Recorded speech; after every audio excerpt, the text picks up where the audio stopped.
সঙ্গে আজ সাক্ষাৎ করবেন ডোনাল্ড ট্রাম্প। ইরানে মার্কিন হামলার উদ্দেশ্য সরকার বদল করা নয়, এমনটাই মন্তব্য করেছেন পেন্টাগন। আওয়ামী বিএনপি একই চরিত্রের, মুফতি ফয়জুল করিম।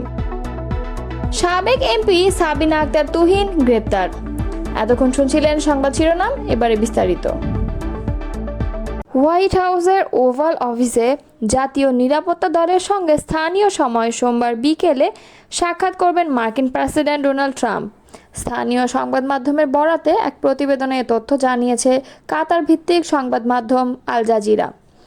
সংবাদ মাধ্যমের খবর অনুযায়ী সোমবার বিকেলে হোয়াইট হাউসের ওভাল অফিসে মার্কিন প্রেসিডেন্ট তার জাতীয় নিরাপত্তা দলের সঙ্গে দেখা করবেন। ইরানের পারমাণবিক স্থাপনায় মার্কিন হামলা এবং ডোনাল্ড ট্রাম্পের তেহরানকে দিক পরিবর্তন না করলে শাসন ব্যবস্থা পরিবর্তনের হুমকি দেওয়ার পর এই বৈঠক অনুষ্ঠিত হতে যাচ্ছে। এদিকে সংবাদ মাধ্যম সিএনএন জানিয়েছে, ট্রাম্পের প্রাথমিকভাবে সোমবার হেগে ন্যাটো শীর্ষ সম্মেলনে যোগদানের কথা ছিল, কিন্তু এখন মঙ্গলবারে তিনি রওনা হবেন। শনিবার ইরানের 3টি পারমাণবিক স্থাপনায় বিমান হামলা চালিয়েছে যুক্তরাষ্ট্র। পরে প্রেসিডেন্ট ট্রাম্প নিজেই ঘোষণা দেন যে তার দেশ ইরানের 3টি পারমাণবিক স্থাপনায় সফল হামলা সম্পন্ন করেছে। স্থাপনাগুলো হলো ফোর্দো, নাতাঞ্জ ও ইস্পাহান। নিন্দা জানিয়ে এই হামলাকে জঘন্য কাজ বলে আখ্যায়িত করেছে ইরান। দেশটির পারমাণবিক সংস্থা জানিয়েছে, ইরানের গুরুত্বপূর্ণ 3 পারমাণবিক স্থাপনায় শত্রুর হামলা আন্তর্জাতিক আইন লঙ্ঘন করেছে, বিশেষ করে নিউক্লিয়ার নন প্রলিফারেশন চুক্তি। ইরানের 3টি পরমাণু কেন্দ্র লক্ষ্য করে হামলা চালিয়েছে যুক্তরাষ্ট্র। একদিন আগেই রাতের আধারে দেশটির ফোর্দো, নাতাঞ্জ আর ইস্পাহানের পারমাণবিক স্থাপনায় যুক্তরাষ্ট্র এসব হামলা চালায়। তবে মার্কিন এই হামলার উদ্দেশ্য ইরানের সরকার বদল করা নয় বলে জানিয়েছেন যুক্তরাষ্ট্রের প্রতিরক্ষা দপ্তর পেন্টাগনের প্রধান। তার মতে, মার্কিন হামলার লক্ষ্য ছিল শুধুমাত্র ইরানের পরমাণু হুমকি ঠেকানো, সরকার পরিবর্তন নয়। সোমবার এক প্রতিবেদনে এই তথ্য জানিয়েছে বার্তা সংস্থা আনাদুলু।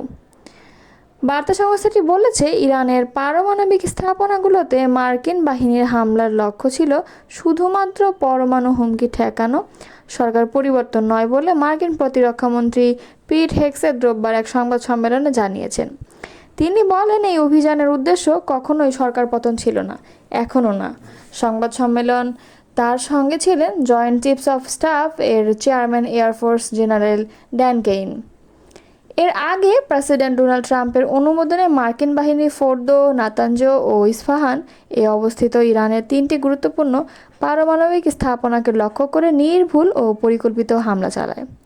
হেগসেট বলেন, এই হামলা যুক্তরাষ্ট্র ও মিত্র ইসরায়েলের স্বার্থ রক্ষা এবং আমাদের সেনাদের সুরক্ষা নিশ্চিত করতে চালানো হয়েছে।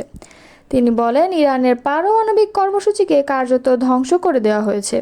তিনি এটিকে দুঃসাহসী ও বুদ্ধিদীপ্ত পদক্ষেপ হিসেবে বর্ণনা করে বলেন, এটি প্রমাণ করেছে যুক্তরাষ্ট্রের হুমকি কেবল কথা নয়, কাজেও রূপ নয়। হেগসেট নিশ্চিত করেন, হামলার লক্ষ্য ইরানি সেনা বা জনগণ ছিল না, কেবলমাত্র ইরানের পরমাণু সক্ষমতাকে ধ্বংস করাই ছিল উদ্দেশ্য। ইরানের 3টি পরমাণু কেন্দ্র লক্ষ্য করে হামলা চালিয়েছিল যুক্তরাষ্ট্র। পশ্চিম এশিয়ার এই দেশটিতে মার্কিন ওই হামলার পরপরই আন্তর্জাতিক বাজার বেড়ে গেছে তেলের দাম। অবশ্য ইরানে হামলার ফলে যে এমন কিছু ঘটতে পারে তার পূর্বাভাস আগেই পাওয়া গিয়েছিল অনেকটা। সোমবার এই তথ্য জানিয়েছে ব্রিটিশ সংবাদ মাধ্যম বিবিসি। সংবাদ মাধ্যমটি বলেছে, যুক্তরাষ্ট্রের হামলার পর এনার্জি মার্কেট আবার খুলেছে এবং এর সঙ্গে তেলের বাজার দেখা গেছে তাৎক্ষণিক প্রভাব। ব্রেন্ট ক্রুড নামে পরিচিত আন্তর্জাতিক মানদণ্ডের অপরিশোধিত তেলের দাম শুরুর লেনদেন 3% বেশি বেড়ে ব্যারেল তেলের দাম 79 মার্কিন ডলারের উপরে উঠে গেছে।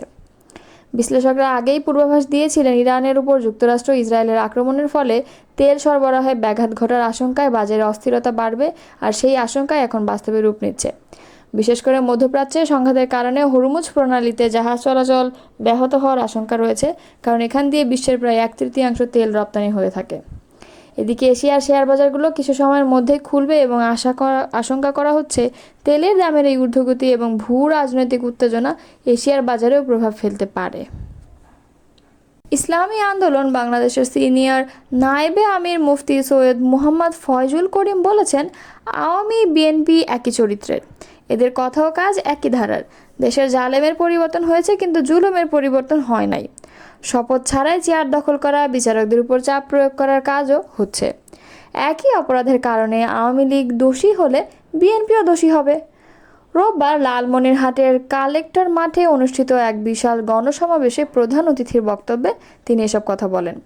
তিনি বলেন, ইসলামের বিরুদ্ধে অব্যাহত অপপ্রচারের কারণে মানুষের মধ্যে ভুল ধারণা জন্মেছে, ইসলাম সম্পর্কে মানুষের মধ্যে ভীতি তৈরি করা হয়েছে।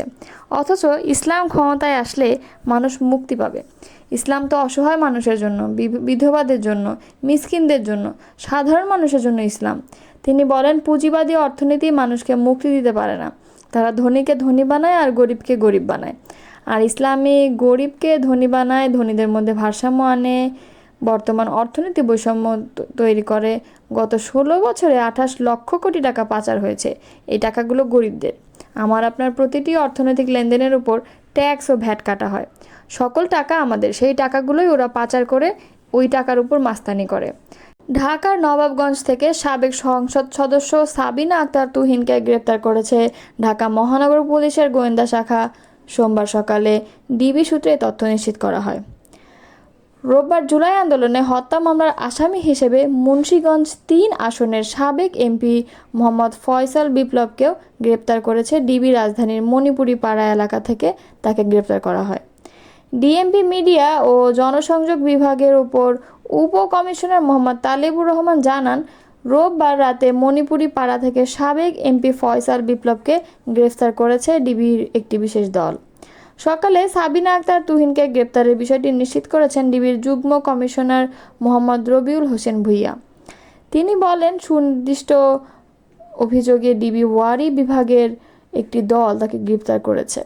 ডিবি সূত্র জানায়, সাবিনা আক্তার তুহিনের বিরুদ্ধে একাধিক অভিযোগ রয়েছে, যার মধ্যে দুর্নীতি, রাজনৈতিক সহিংসতা, উস্কানি ও সরকারের বিরুদ্ধে ষড়যন্ত্রমূলক কর্মকাণ্ডে সংশ্লিষ্টতার অভিযোগ রয়েছে। এসব অভিযোগের ভিত্তিতেই তাকে নবাবগঞ্জ এলাকা থেকে গ্রেপ্তার করা হয়। তুহিন ও বিপ্লব দুজনেই একটি সাম্প্রতিক রাজনৈতিক সহিংসতা ও হত্যা মামলায় সন্দেহভাজন হিসেবে আইন শৃঙ্খলা বাহিনীর নজরদারিতে ছিলেন। বিশেষ করে ফয়সাল বিপ্লবের বিরুদ্ধে চলমান জুলাই আন্দোলনের সময় সহিংসতা ও হত্যাকাণ্ডে প্রত্যক্ষ ভূমিকা থাকার অভিযোগ রয়েছে। এই গ্রেপ্তারকে কেন্দ্র করে সংশ্লিষ্ট রাজনৈতিক মহলে উত্তেজনা সৃষ্টি হয়েছে। গ্রেপ্তারদের আইনজীবীরা বলছেন, এটি রাজনৈতিক প্রতিহিংসা। ডিবি কর্মকর্তারা জানিয়েছেন, গ্রেপ্তারকৃতদের রিমান্ডে নিয়ে জিজ্ঞাসাবাদ করার আবেদন করা হবে এবং তদন্তে পাওয়া তথ্য অনুযায়ী আরও অভিযুক্তদের গ্রেপ্তার অভিযান চালানো যাবে।